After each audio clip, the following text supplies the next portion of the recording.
Hi guys, this is maybe call it the Elio sets the record straight. A small series. I don't know how many episodes it'll be. I've just have added a little added content between episodes. Um, this was sparked by realizing that sometimes I pop up onto the board at Westeros.org. I pop up onto the Ice and Fire forum, the a Song of Ice and Fire subreddit, I should say, on Reddit, to kind of clear up some misconceptions, some error that's kind of winding its way through the fandom. So this one, I want to set the record straight on the ages of Rhaenyra and Aegon. Now, recently I saw on Reddit that fans were confused about the situation in the books regarding what the ages of siblings were, because as many of you know, in a Game of Thrones, Rhaenyra is actually listed as being 1 year older. What is not stated in novels is why this changed and what aspects of her exact blood relationship to Aegon did or didn't change. So I'll clear that up.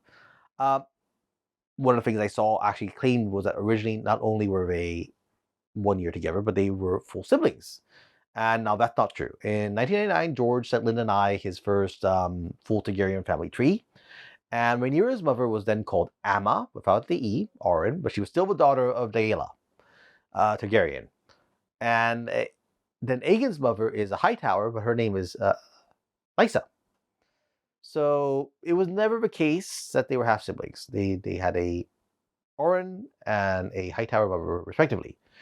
But the age, why did that change? Well, in 2006, there's this Russian artist named Mok, Roman Papusev or Papswev, who's a very popular fan artist at the time. Did these really nice depictions of the characters in the books, and George wanted to collaborate with him on portraits of the Targaryen kings and notable Targaryen queens and princesses. And excuse me, when he described Aegon II and Rhaenyra, that's where he said, "Oh, they were 9 years apart." But this contradicts the appendices, which says that they were just 1 year apart. I, of course, as was my wont at the time when something seemed contradictory, pointed out to George, and he answered, "Oops." He had forgotten, in fact, that he had put it in the appendix. But he said, after thinking about it a bit further, a bigger gap made more sense for the conflict that he had in mind.